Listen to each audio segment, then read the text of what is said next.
Are you drowning in tasks and losing focus on what really matters in your business? Did you know that every hour spent on invoicing, emails, data entry, or calendar chaos is an hour not spent growing your business? That's where Oak City Admins comes in.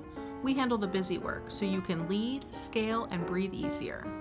For less than the cost of a full-time hire, you get a dedicated expert who pays for themselves in productivity.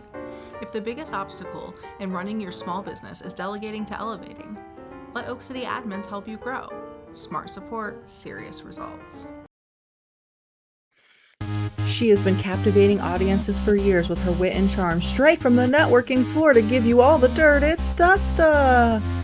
Hi, y'all, and welcome to another exciting episode of Down Home Dirt, the show where we dive deep into the journey of entrepreneurship with the people who took the plunge and the ups and downs that come with it. I'm your host, Dusta! Hi, y'all, and welcome to another exciting episode of Down Home Dirt, the show where we dive deep into the journey of entrepreneurship with those who took the plunge and all the ups and downs that come with it. I'm your host, Dusta, and today we're joined with Melissa Segal with Interhuman Solutions. Hi, and welcome to the show. Thanks so much. It's great to be here. I'm super excited today. I would love to get to know more about Interhuman Solutions. So let's start off with telling us a little bit about yourself. We'll do where you're from and how'd you end up in the triangle. Yeah, absolutely. I was actually born in Bangkok, Thailand. I'm an Army brat. And I went to school here and then moved away and then dragged my spouse back down, 27 years ago and have been here ever since. Love it. That is a common theme on the podcast, and I love it. I just came back and I'm not leaving. Yes, it's a great place. I love that. So tell us about what you do and who's your ideal client. Yeah, absolutely. So I work to cultivate workplaces where people and teams thrive. So what does that mean? I do a lot of leadership and team development, workforce culture, engagement, strategic facilitation. The way I sort of describe it is I have 4 different buckets. So one is the training bucket. So I teach people, how do you have those tough conversations? How do you increase psychological safety? How do you sort of create an inclusive work environment or build strong teams? So that's one piece. I do a lot of conflict resolution. I call it restorative practices. It's something I'm going to start that one over. I do a lot of conflict resolution using restorative practices. So that looks like both team and relationship building and also resolving conflicts. Then I do some tailored programs. That's sort of my third bucket. I run retreats. I help with strategic planning. I work on employee engagement. And then the fourth is coaching. And when I think about sort of my ideal client, I work a lot with nonprofits in academia and in healthcare. Those are sort of my big 3. But honestly, any individual or team who's really looking to just improve their culture, strengthen their teams, work together, I love working with. That sounds fabulous. It's something that I can be honest that I am missing in my business because that's not something I'm good at. So I'm really glad that there's resources available for someone like myself. Of course. So let's talk about your ready moment. What was your ready moment that got you excited and made you jump into entrepreneurship? So I actually had sort of 2 ready moments. The first was actually during the pandemic.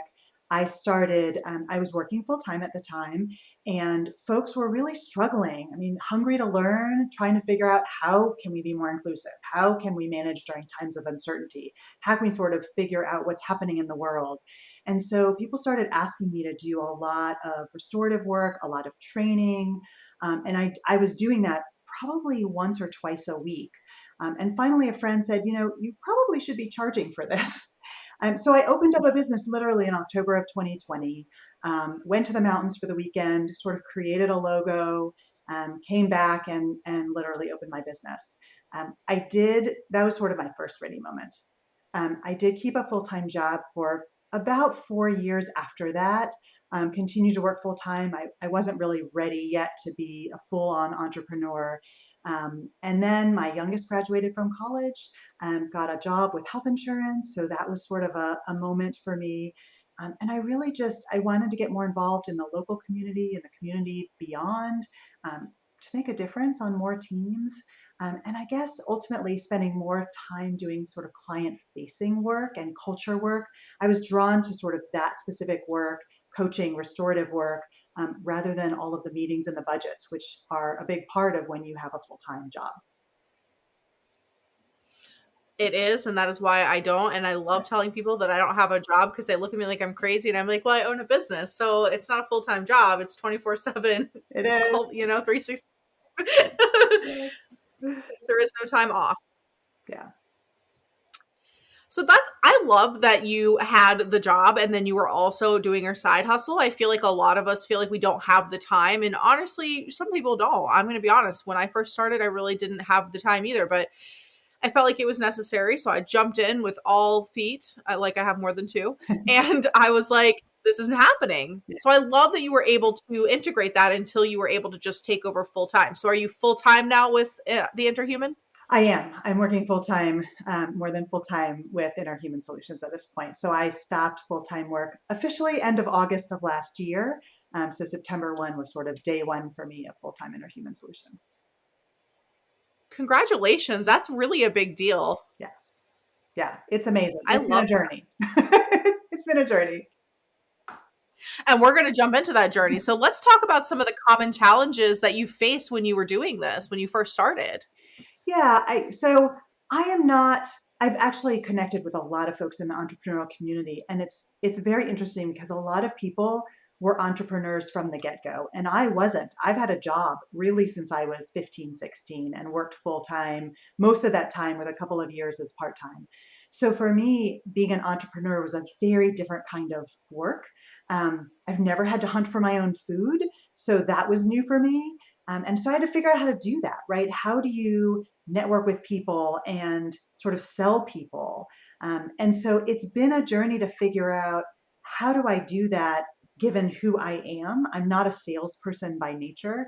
And so figuring out, I'm not actually selling, I'm actually providing people with a service that we all desperately need. And so once I was able to shift that mindset a little bit, it completely changed for me. I love meeting people. I love building relationships. That part's easy. And so now I get to build those relationships and show people what it is that I'm going to do for them and how I can help them and the people in their workplace. So for me, that shift has been really important. I absolutely agree with you on that. Whenever I first started with my business, I had to kind of change my mindset from everybody is my client to who exactly is my client. And I feel like that takes so much because if you're running the business and you're doing the sales and you're doing everything, but at the same time, it's like you're not just selling them a service, you're selling them yourself. Yeah, So absolutely. that can be hard, Yeah. like really hard. And amazing, right? Because I really believe in what I do and I love it. I love doing the work that I do. And so for me, that shift, like now that I do that, it's been great and it feels very natural.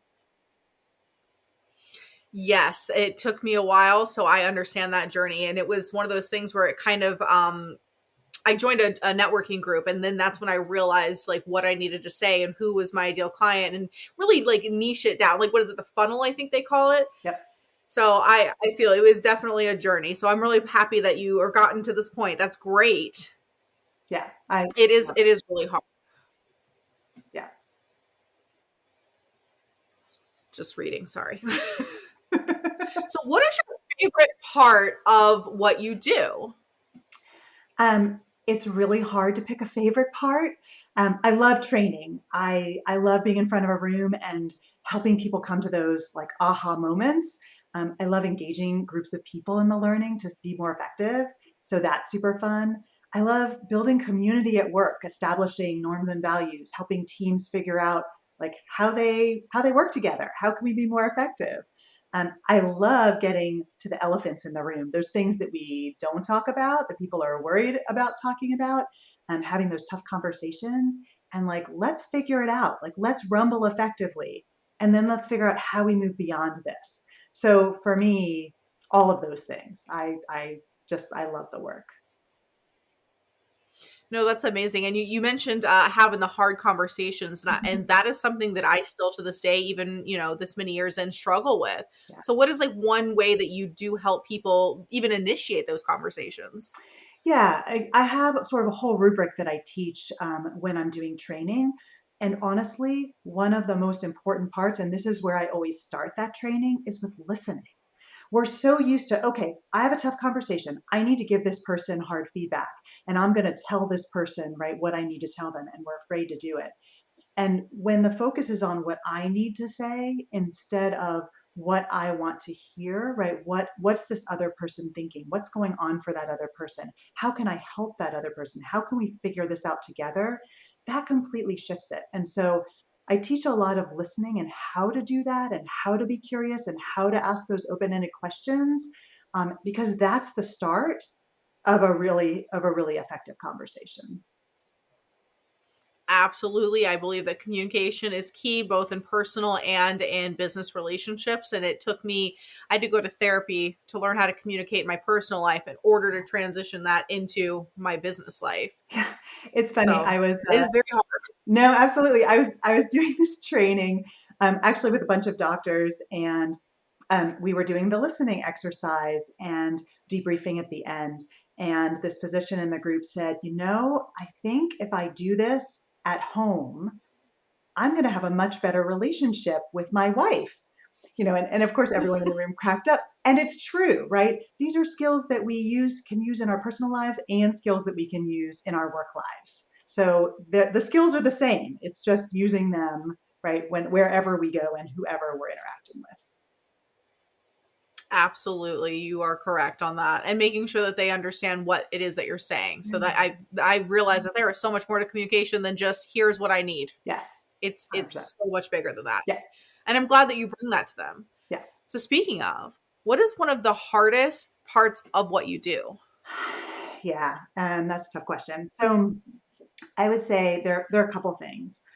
One is that sometimes, and usually I'm brought in by leaders, sometimes leaders say that they want to improve the culture and they say the right things, right? Like, this is what we want to do.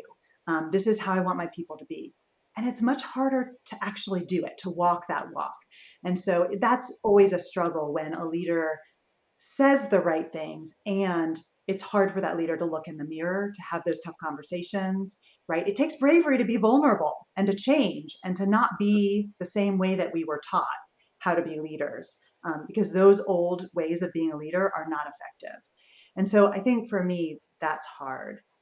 I think the other part for me is I hear a lot of stories from folks. I hear a lot about the harm that happens in the workplace. I'm an empath, which serves me really well and also makes it hard, right? So when people share those stories about how they've been treated at work, what people have said to them, how they feel like they can't be themselves at work or be honest at work, that's hard. And I sort of feel that really, really deeply. I paused because I was like, yes, and that's a major reason why I work for myself. And then I was like, but also I can't be bringing that BS essentially into my business. So maybe that's something that I need to also reflect on and think. A lot of this podcast is me going, never thought about that. Thank you for the information. Yeah. It's like therapy. So let's talk about what are some of the most important things that you teach leaders and team members. Yeah, so a lot of my training actually falls into sort of three traits. They're the three H's. So I teach a lot around how to be humble, humility, and what that looks like, about honesty, how to be honest and transparent, and then humanity. And so I focus on those and what that actually looks like at work. I actually just wrote a 5-part series on humility. I write on LinkedIn pretty often. And so I'm going to start doing honesty as well, and humanity. So then I really focus on the sort of more granular of what does that look like in the workplace, right? What skills are those? So some of that is around listening to understand, not just saying, oh, I'm going to ask the question and then I'm going to do what I want, but really understanding, right? We sort of talked about listening a little bit earlier, and being curious and trying to understand team members. And then a lot around those specific skills, right? Like how to have tough conversations. How do we build effective teams? How do we improve psychological safety? What I try to do is really give people very tangible skills that they can walk away with and do the next day, right? Instead of, I can give theory, and you're not going to walk away with how to do it. And so for me, I'm going to give a little bit of background, and then we're going to get granular, and we're going to rumble in the trainings, and we're going to learn how to do this stuff so that you walk away with really specific skills. Which I think is really important because not everything is a one size fits all company and what they're looking for. So that is something, again, I'm learning with you. I'm realizing that now. Yeah. Yes, there's like corporate jargon and what they do and everything like that, but then there's like small businesses that aren't going to fit that same thing. For sure. For sure. And one of the things that I do, I think that differentiates me a little bit is that I tailor everything I do. So I might teach a small group how to have tough conversations, and I might go into sort of a more corporate environment and teach how to have tough conversations. And those are going to look different because I want to make sure that you're going to learn in your workplace what you need to learn to be better in your workplace, right? So for me, it's not that I'm going to take off the shelf, oh, here's this course and I'm going to show up with that course. I really want to make a tangible change in each workplace. And so I tailor each of the things that I do to what the needs are. That's very important, and knowing exactly what the messaging is. And sounds like it's very much like a therapy session when you first go in and talk to them initially, and you're like, all right, guys, what's the problem and how can we fix it? And that's very important because some people just come in and like, oh, I'm just going to train you how to do this. And it's like, no. Right. We got to find out what the root of the problem is, and then we can move forward. Yeah, it's interesting. I recently was working with a nonprofit, and they wanted me to write up a proposal for what I was going to do to help with culture. And my response was, I'm happy to write up a proposal, and I'm not going to be able to tell you what I would do for your culture until I've done an assessment, until I've actually talked to the people who work there. And so for me, it's you have to understand what's happening in the space, right? And then I can say, okay, here's what I would recommend that we do. And so that's exactly what we did is I went in, I met with folks, I really listened deeply so that I could understand what was happening in the space, and then right proposed some options for them to carry out. So yeah. That's great. So I have to know, what is the most rewarding part of all of this for you? Oh, that's such a hard question. I think for me, it's when people learn and when we move past that conflict and really into effectiveness and productivity. And I can give you a couple of examples to sort of ground it. So here's a good one. I was working with a leader in a space who had caused some harm, and we did a restorative process to repair the harm, essentially. And at the end of that process, he came up to me and he said, I now recognize that what I say in the room actually impacts others in the room, and that they're all humans with feelings. And we might say, what? He didn't know that. But the reality is we're so busy going about our days that it's hard to sort of take that pause and recognize that everything we say has impact, right? So that for me was a rewarding moment. I worked with a team, sort of a five or six person, I guess, 6-person team where there was a lot of conflict and harm. And I met with them individually, and then we had a group meeting. In the first group meeting, eyes averted, right? Everyone's looking down. It was very quiet. By the third meeting, they were laughing. That it was clear that they were working together in such a different way than they had been. So for me, those are the moments that I just think, like, this is what I'm here to do, right? This is my work. I actually had another situation where a frontline team member said, I've worked here for 15 years and no one has understood me or just truly seen me before now, which for me is both amazing personally, and the goal is to help groups do that for each other, right? I don't want anyone to feel like they've worked somewhere for 15 years and they're not understood and seen. And so how do we help groups then do that for each other? So for me, those are sort of some of the moments that are just incredibly rewarding. I love that because helping people is my thing. Obviously, I'm the other mother, right? I love to help people. And that's how I kind of define my success is like, oh, I made a family happy, or I've taken a burden off of their shoulders. And so how do you measure success in this? Yeah, I think sometimes it's right? It's being in that room and seeing the difference in the culture. I actually worked with a group this past year for about 10 or 11 months, and it was a large department, over 100 people. And the first time I went in, I didn't know anybody. I went in, I sort of introduced what I was being brought in to do, and again, you could sort of feel the tension in the room. They were having problems with retention. They were having problems with recruitment. Um, Fast forward 10 months, and they had recruited amazing people. People were staying, and you could feel what was happening in the room. Folks were saying, this is a different department than it was 10 months ago. So you can both measure like recruitment and retention, right, in numbers, and you can also just be in the space and listen to people and just feel palpably that difference. So depending on what it is, I measure it in different ways. No, absolutely. I used to, when I first started out, and I was like telling the story, is like, oh, it was like, how many clients can I keep? But then that's when it goes back to the are they the client for me thing, and like, am I doing the right thing? And so my rate of success was, I always measured it based on how many of my clients referred me out and or didn't refer me out because they didn't want me to get too busy and leave them behind. I found that out a little bit later. They're like, yeah, I never say you because I don't want to lose you. And I'm like, thank you so much. Like, I And both appreciate it and very confused. You and know? But like, okay, like, thank you. So I love your answer, and I think that that's really great. That making an impact is very important, especially in even a small business. yeah, And retention, that's really big because this is just my own ADHD thing I went off on. I tried to hire, and I didn't know what I was doing, how I was doing it. I was not good with training, and it felt like I just kept hiring people because I needed bodies, and then these people weren't getting along with these people, and then it was like a whole hot mess. So I decided to stop trying to do that altogether, right? I didn't realize at the time I should have reached out for help, but again, I'm still learning, right? Just like everyone else. And so now that I've met you, I know where I need to focus more attention and what I'm not good at. we're So I all think that's very learning. great that you.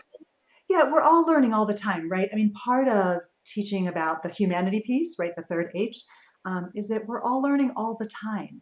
So I do not walk in as a perfect person. I'm never going to be a perfect person. I'm always trying to get better, right? I'm always curious. I'm always trying to learn. And that's the mindset that I think we all need to have, including our leaders, right? If our leaders always say that they know the answer, number one, it's not true. And number two, it doesn't help other folks learn and be able to make mistakes, right? And learn from those mistakes. And so that's part of the humanity part, is recognizing that we're not perfect. We're all learners. We're all trying to get better. I think that's part of the thing that I was missing, was trying to go down to their level and meet them there, or up or wherever they were at. And I just was like, nope, I'm up here. This is what we got to do, moving on. And Yeah. I wasn't understanding. So I really appreciate you kind of opening my eyes to that. And I hope that this helps someone else out there who's kind of struggling with the same ideas that I had. And I didn't know what I was doing. So that's great. So thank you for sharing that and being vulnerable and letting us know. Yeah. I appreciate that. So let's talk about your marketing strategy. What is your main marketing strategy to get the word out and let people know that you exist? Yeah, so I started writing on LinkedIn every week. So I do that, and I post it in a couple of different places. I actually started a newsletter 2 months ago. I just put out my second newsletter via email. So I do that once a month. And honestly, you mentioned this sort of word of mouth. 95% of my clients have come from word of mouth. So when I do a training, right, people who say, oh, you should bring Melissa in to do that, or I need some coaching around this thing, or I don't know how to have a tough conversation, or hey, do you know someone who can run a retreat or who can help us with strategic planning? And so most of my work actually comes from word of mouth in the end. And I'm still writing, I'm still doing all those things. We'll see how it works in the end, but that's where we are now.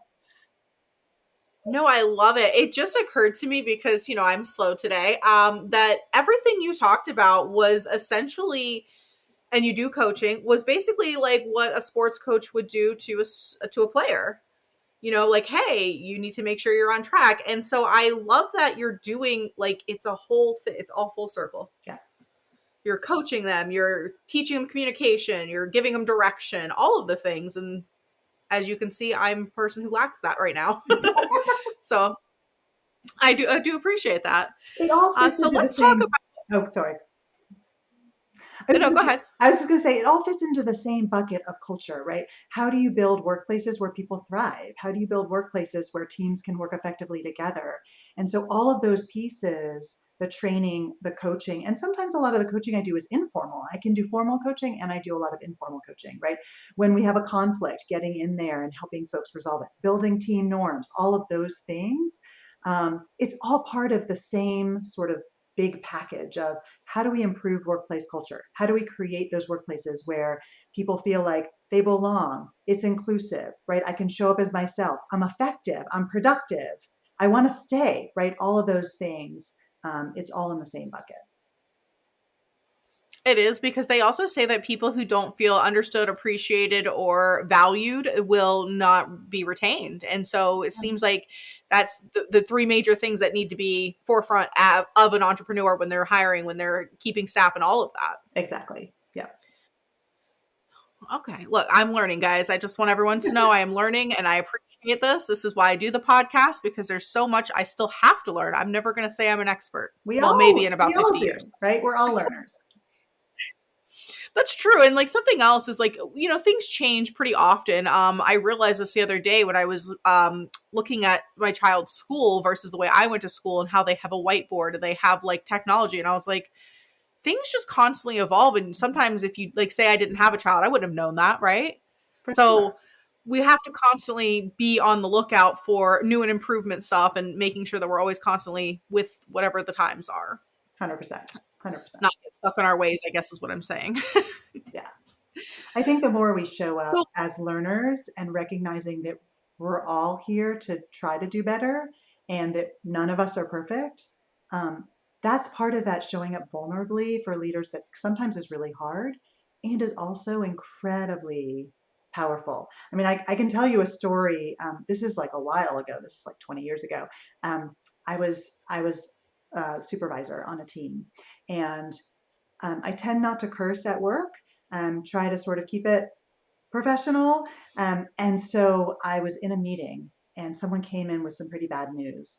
And I was surprised, and it was going to create a lot of issues in the workplace. And so I cursed. I said a bad word. And the person next to me, who I supervise, turned to me and said, "Wow, I know you're actually human." I was like, "What? What does that even mean?" So later I asked her, I said, "I'm sort of curious why you said that. I'm just a little confused." And she said, "Because you always walk around like you always know what you're doing. You never curse. You're always professional. You never seem to make a mistake.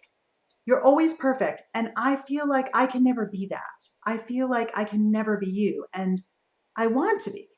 And I was like, wow, this is not the message that I really want to send, right? I sort of had in my head what a leader is supposed to be, and that's not working. And so how can I be different and show up differently so that people feel like, "Oh, wait, I can do that," right? I'm not going to be perfect, and I can aspire to do all of these things. And so for me, that was just a moment that I was like, "Oh, okay." It was a huge learning moment for me. no, absolutely. I love that you brought that up, because that's actually one thing that most people, if you know me in person, I swear an absolute lot. But if you talk to me on the podcast, I don't do that, because my goal is to be able to have everyone feel comfortable and want to listen, and I can't be throwing out F bombs. And sometimes you'll see me hesitate, and I'll be like, BS. I want people to Sugar, right? understand that, like, Yeah. yeah, it's just, making sure that we keep that like level of professionalism. And I understand that it's something you have to do, especially in the work environment. Right. But that little slip up really did leave people an opportunity to connect with you too. Yeah. So sometimes it's okay to swear, guys, and connect as humans. But And just make sure you look around. yeah, and just to make mistakes, right? I mean, it's that the story is, yes, it's about swearing, and it's really about making mistakes. Like, it's okay, and honestly, it's really helpful to show that vulnerability and to not be perfect, because you're not perfect.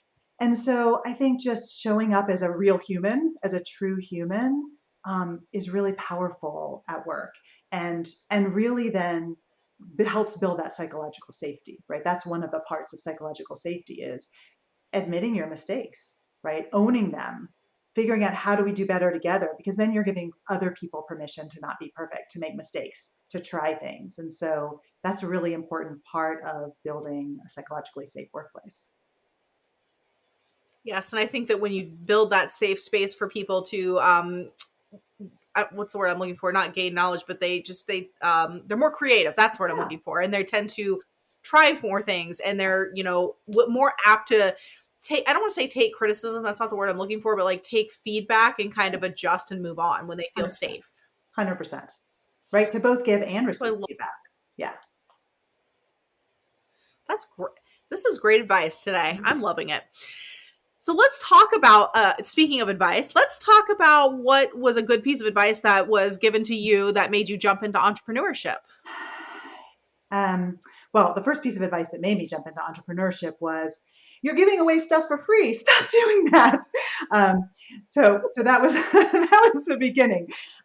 Once I was about to make the jump, and I met with a bunch of people, most of whom hadn't known before. And actually, there was one piece of advice that really stuck with me. Um, this guy I met who is also an entrepreneur who'd been doing it for I think 5 to 8 years, somewhere in that range, said, "Okay, here's what you need to do. You need to plant 100 seeds. And you might only get 10 to actually sprout, right? But you got to plant all those seeds. And the first year, you're not going to have any business. And the second year, you might get 2 calls." And so he level set for me this sort of sense of, okay, I'm not going to just hang out a shingle, right? And then be super busy in that moment. And for me, that was really, really helpful to hear.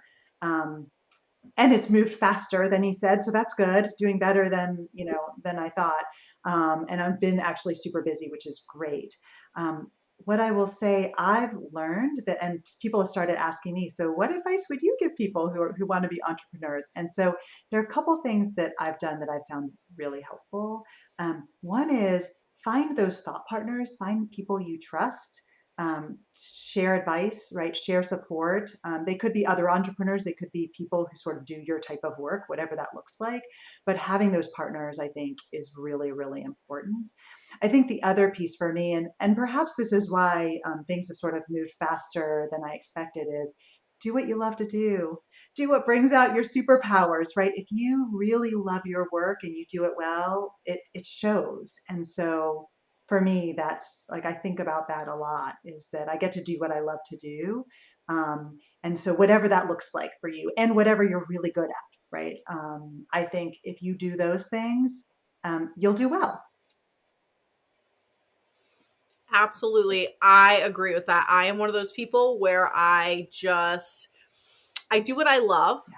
to a certain extent, but I also need to make sure that I'm not, like you said, giving it away. Yeah. And that was something that was a blend. I don't even say the word balance anymore because there's no such thing. It's called a blend now. Yeah.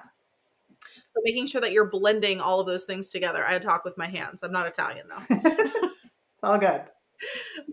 My daughter is, and I'm like, I need to put these away.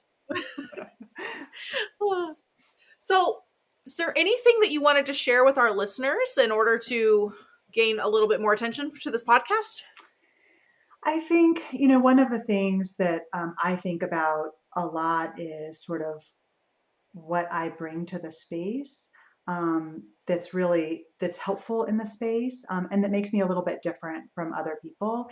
And so I talked a little bit about sort of those tailored solutions, right? Really paying attention to what's happening in the space.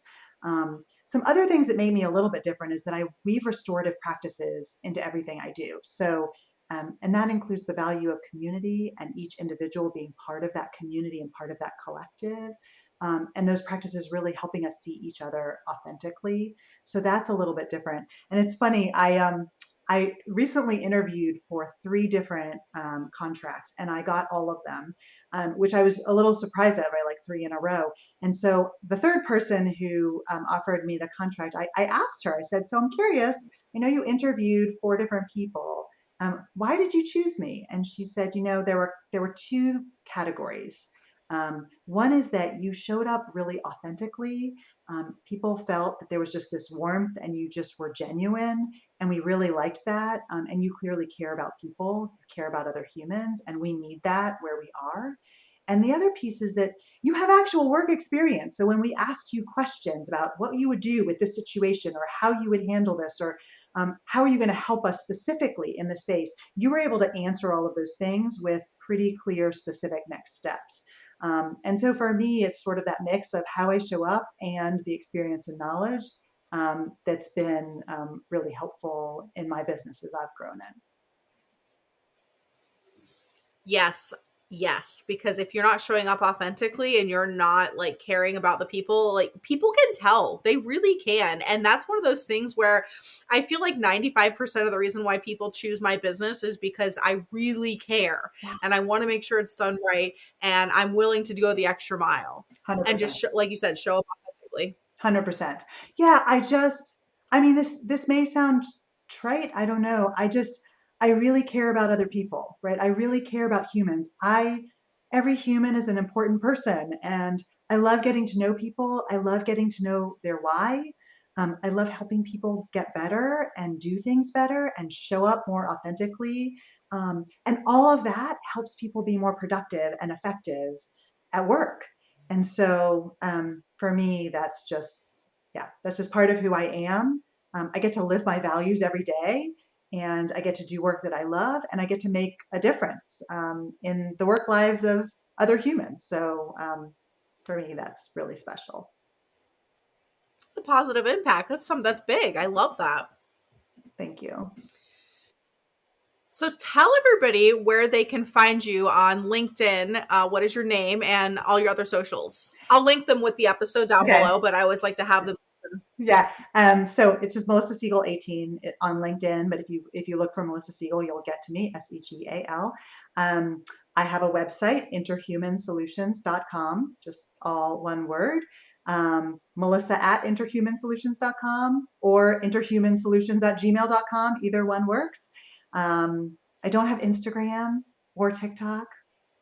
People tell me I should. Maybe I will someday, but I haven't done that yet. I do have Facebook, Interhuman Solutions.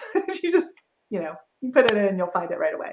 And I do post a lot of content. And if someone wants to sign up for my newsletter, if they go to my website, there's now a pop-up. And so you can sign up for my monthly newsletter. That is so exciting. I'm going to go sign up for the newsletter so that I can learn to be a better person when it comes to my business, because I feel like that's a big part of this. Thank you. Yes, absolutely. Well, thank you so much for today. I have learned so much. I feel like there's so many things I still need to work on. So I'm going to jot that down and I'm going to go deal with that post-production. But thank you so much for coming on today. It's been a pleasure getting to know you and all about your business. You're going to have to come back in about a year is what I do. And I just interview everyone else and you have to fill us in on what happened. That sounds great. Thanks so much for having me. I really appreciate it. Awesome. I'm so excited. So join us next week for another exciting episode of Down Home Dirt.